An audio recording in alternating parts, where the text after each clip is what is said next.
Legal system में एक बात कही जाती है कि इनोसेंट अनटिल प्रूवन गिल्टी। जब तक कोई भी आपका जो है एक्यूज्ड जो है, जब तक वो गुनहगार साबित नहीं हो जाता तब तक वो निर्दोष होता है। दिल्ली जो है वो एक ऐसा यूनियन टेरिटरी है जहाँ पर लेयर्स ऑफ गवर्नमेंट है, लेयर्स ऑफ डिपार्टमेंट है, लेयर्स ऑफ एजेंसी। दिल्ली की पुलिस जो है सबसे क्या कहते हैं आपका जो बेकार परफॉर्मेंस करने में लगी हुई है। दिल्ली पुलिस के सामने क्या कहते हैं जो है लोग जो है घरों घरों में क्या कहते हैं आपका जो है शराब क्या कहते हैं बेच रहे हैं, लेकिन दिल्ली पुलिस बाकायदा हफ्ता वसूलती है, महीने का पैसा वसूलती है, लेकिन कोई कार्रवाई नहीं करती उसकी। गली गली में शॉप क्या कहते हैं ना हो, इसकी जिम्मेदारी दिल्ली पुलिस उठाए।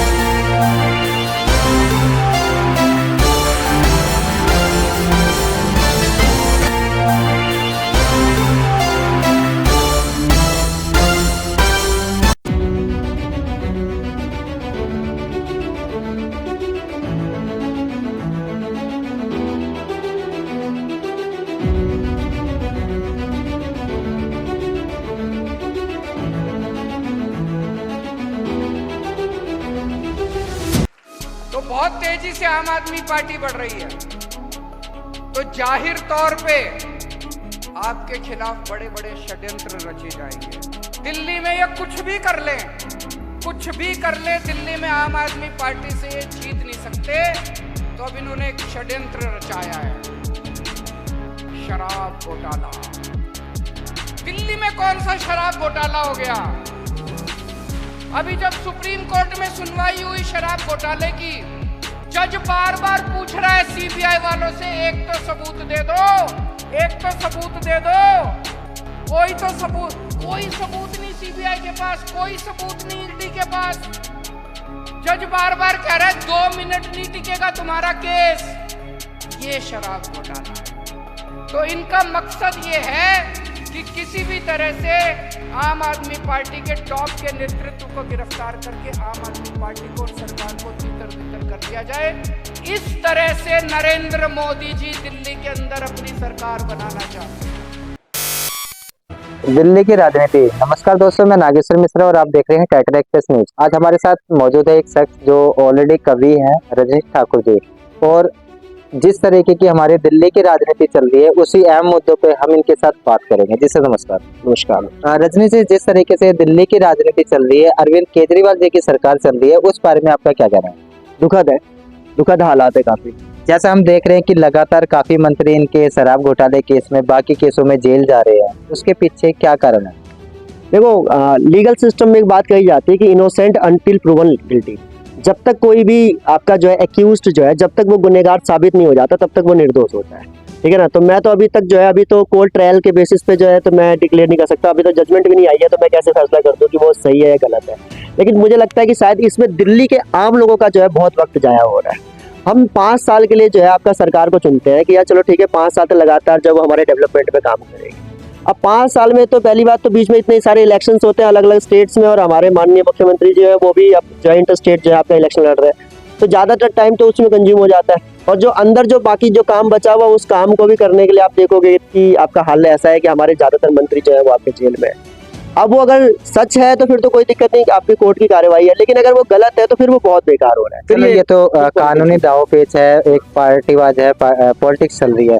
लेकिन अगर इसमें हम देखते हैं कि जिस तरीके से हमारे शिक्षा मंत्री ही जब क्या कानूनी दावपेच है? दावपेच है क्या कानूनी? ये सीधी सी चीज है, जब एफआईआर हो रही है तो इन्वेस्टिगेशन। देखिए मेरी बात सुनिए, इसके अंदर ना ओवरऑल एक क्या है ना कि आपका जब भी राजनीतिक और सामाजिक मुद्दों पर जब बात होती है नागेश भाई, तो उसके बहुत सारे पहलू होते हैं। आप जो सारे पहलुओं को जोड़ के देखें तब जाके आपको एक बात समझ में आती है।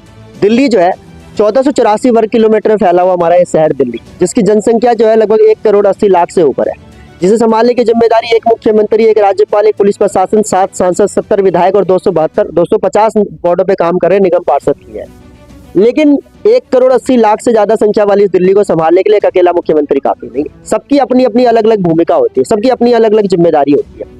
और इस पूरे के पूरे अगर कार्यक्रम में आप देखोगे तो यार ये बताओ, दिल्ली जो है वो एक ऐसा यूनियन टेरिटरी है जहाँ पर लेयर्स ऑफ गवर्नमेंट है, लेयर्स ऑफ डिपार्टमेंट है, लेयर्स ऑफ एजेंसीज है। यहाँ पर जो है आपके इतने सारे विभाग है, जहाँ पर क्या है कि डिवाइड कर रखा है, पावर्स को डिवाइड कर रखा है। बहुत सारे पावर्स जो है सेंटर लेके चलती है, बहुत सारी पावर्स जो है होम मिनिस्ट्री के पास है, दिल्ली सरकार अपनी जगह पे काम करती है, निगम अपनी जगह पे काम करता है। तो ऐसे में क्या है ना कि सबका एक दूसरे से कोऑपरेटिव रहना बहुत जरूरी है। और यहाँ पे साफ दिख रहा है कि एक जो है एक डिपार्टमेंट दूसरे डिपार्टमेंट की टांग खींचने में लगा पड़ा हुआ है। अब देखो मामला कहाँ से ये तूल पकड़ा, इस पूरी कहानी को समझो, वही बात ध्यान से समझना। दिल्ली के अंदर क्या है कि दिल्ली के अंदर जो है जब से जो है आपका दिल्ली में बीजेपी जब से हारी, ठीक है, तब से क्या हो गया कि बीजेपी ने इस दिल्ली के अलावा बाकी सब जगह पे काम किया, लेकिन दिल्ली पे काम करना छोड़ ही दिया, बिल्कुल छोड़ दिया इसके ऊपर काम करना। मेन काम क्या है दिल्ली का? दिल्ली देश की राजधानी है, दिल्ली देश का दिल है।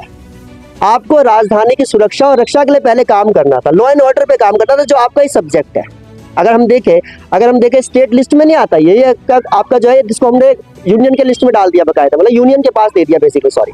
अब यहाँ पे देखोगे लॉ एंड ऑर्डर हो गया, पुलिस हो गया और लैंड हो गया। आपका 3 मेन जो चीज होती है, पंडित जवाहरलाल नेहरू से लेकर आपके डॉक्टर बी आर अम्बेडकर तक ने इस बात को कहा कि भैया किसी भी आपका जो है मुख्यमंत्री के लिए सबसे आवश्यक जो है 3 तरह के अधिकार है कि भाई उन्हें लैंड दे दो, लॉ एंड ऑर्डर दे दो और पुलिस दे दो, तभी जाके एक मुख्यमंत्री।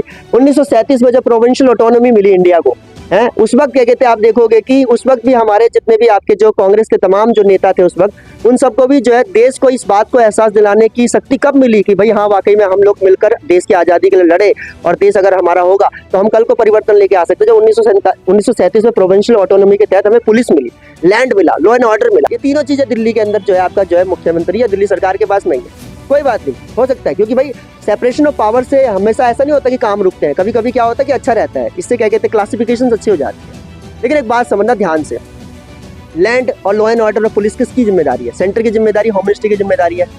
जब से क्या कहते हैं पिछले आपका अगर 5 साल 10 साल पहले का डाटा उठाओगे तो दिल्ली पुलिस पूरी देश में जो नंबर 1 पुलिस हुआ करती थी। दिल्ली पुलिस का मॉडल जो है आपका मुंबई तक लेकर क्या कहते हैं जो आपके गए, यहाँ की कई सारी चीजों को वहां तक लेके जाया गया, वहां तक उठाया गया। आज इसमें हालात कैसे है कि दिल्ली की पुलिस जो है सबसे क्या कहते हैं आपका जो बेकार परफॉर्मेंस करने में लगी हुई है। दिल्ली पुलिस के सामने क्या कहते हैं जो है लोग जो है घरों घरों में क्या कहते हैं आपका जो है शराब क्या कहते हैं बेच रहे हैं, लेकिन दिल्ली पुलिस बकायदा हफ्ता वसूलती है, महीने का पैसा वसूलती है, लेकिन कोई कार्यवाही नहीं करती उसके ऊपर जो है। तो भैया इसी बात को लेकर जो है आपका जो है दिल्ली में बकायदा इसकी पॉलिसी को इंट्रोड्यूस किया गया, री इंट्रोड्यूस किया गया कि देखो भाई बात क्या हो रहा है ना कि दिक्कत ये है कि पूरे आसपास के डिस्ट्रिक्ट में जो है मुश्किल से जो है आपके 10-20 ठेके हैं, और 10-20 ठेके की वजह से क्या होता है कि ठेके का डिसेंट्रलाइजेशन हो रहा है यहाँ पे। ठेके में क्या कहते हैं आपका मामला क्या हो रहा है, ठेके के अंदर देखोगे कि भाई अब ठेका दूर पड़ जाता है। अब किसी इंसान को अगर भाई शराब लेनी है तो उसको बहुत दूर जाना पड़ रहा है, तो आसपास में किसी ने सोचा कि यार ये अच्छा व्यापार हो सकता है, हम ही क्यों ना बेचते, क्यों जाए वो ठेके पे। तो गली गली में क्या हो गया कहते सासियों की दुकान खुल गई। तो अब जब गली गली में सासियों की दुकान क्यों खुल रही, क्योंकि भैया आपके जो है आपके वाइन शॉप बहुत कम हुआ करते थे दिल्ली में। तो इसी वजह से क्या कहते हैं जो दिल्ली के अंदर जो है दिल्ली सरकार ये पॉलिसी लेके आए कि हम क्या करेंगे, वाइन के जो है प्राइवेटाइज करेंगे बहुत सारी चीज़ों को, बहुत सारे क्या कहते हैं आपके शॉप्स को प्राइवेटाइज करेंगे, जिससे कि ज़्यादा शॉप्स खुल सके और लोग जो है इन गली गली वाले क्या कहते हैं जो है ठेकों पे ना जाए, बल्कि सीधा आपका जो है मेन ठेके पे जाए, प्राइवेट ठेका ही क्यों ना हो लेकिन वहाँ पे। अब ऐसे में क्या हो गया कि ऐसे में सरकार ने ये पॉलिसी चेंज की। कोई एक बिजनेसमैन है जिसको कल तक फायदा नहीं हो रहा था, आज उसकी वजह से पहले 7% का फायदा हो रहा था और जिसको 12% का फायदा हो रहा है, मतलब 5% एक्स्ट्रा फायदा हो रहा है। उसका टोटल अमाउंट निकाले तो 338 करोड़ रुपए का फायदा हो गया उसके। पॉलिसी सरकार की चेंज हुई, मेरा फायदा हो गया। सरकार ने कोई पॉलिसी चेंज कर दी मान लो, और मेरा फायदा हो गया। सरकार ने पॉलिसी चेंज कर दी कि भैया जितने मीडिया पर्सन है किसी का भी इंटरव्यू लेंगे पैसा लेंगे, कोई भी क्या कहते हैं अगर पॉलिसी आपका बेनिफिट हो जाए तो इसमें ये थोड़ी कहेंगे कि सरकार ने आपका बेनिफिट कर दिया, सरकार को पकड़ो। सिसोदिया जी ने क्या कर दिया, सिसोदिया जी ने प्लान बनाया कि भैया ऐसा करेंगे, प्राइवेटाइज करेंगे, जिससे कि आपके गली गली के ठेके खत्म हो और मेन ठेके पे सारे लोग पहुंचे। ये वाली बात है। इसमें किसी एक प्राइवेट कंपनी का जो है 338 करोड़ रुपए का फायदा हो गया। अब ये एक ऐसा फिनोमेना है, ये एक ऐसी सिचुएशन है जिसमें मनीष सिसोदिया भी ये नहीं कह सकते कि हमें फायदा नहीं हुआ है, लेकिन वो फायदा पॉलिसी के चेंज करने की वजह से हुआ है। भैया वो पर्सनली नहीं दिया गया फायदा। पार्टी जो दावा कर रही है उनका कहना ये हो गया, दूसरी विपक्ष पार्टी होगा कि 38 करोड़ रुपए का अगर फायदा 338 करोड़ का फायदा करवाया गया है तो उसके अंदर पार्टी को भी कुछ फंडिंग आ रही है रिटर्न वापसी में। नहीं, हाँ यही तो कह रहा, यही तो आरोप है ना, और यही आरोप है कि आरोप क्या है मनीष सिसोदिया के ऊपर। लेकिन आप इससे क्या बेहतर मानते हैं कि गली गली नुक्कड़ में मॉल में हर जगह एक वाइन शॉप की शॉप हो? नहीं, दोनों ही चीजें गलत है। गली गली में शॉप क्या कहते ना हो, इसकी जिम्मेदारी दिल्ली पुलिस उठाए, और प्राइवेटाइज करके आपने जो वाइन्स को इतना ज्यादा एक्सपेंड किया है। यार आप एक बार बताओ, अब मैं बताऊं पर्सनली बता रहा हूँ मनीष सिसोदिया जी की मैं बहुत रिस्पेक्ट करता था और करता हूँ, आज भी करता हूँ। जरूरी नहीं है कि एक आधा काम क्या कहते जो है अगर कुछ गलत हो गया है, कुछ चीजों में फंसे हुए हैं। अभी तो वो मैंने कहा ना कि भाई अभी तक क्या है, वो अभी तक इनोसेंट है, जब तक वो प्रूवन गिल्टी नहीं हो।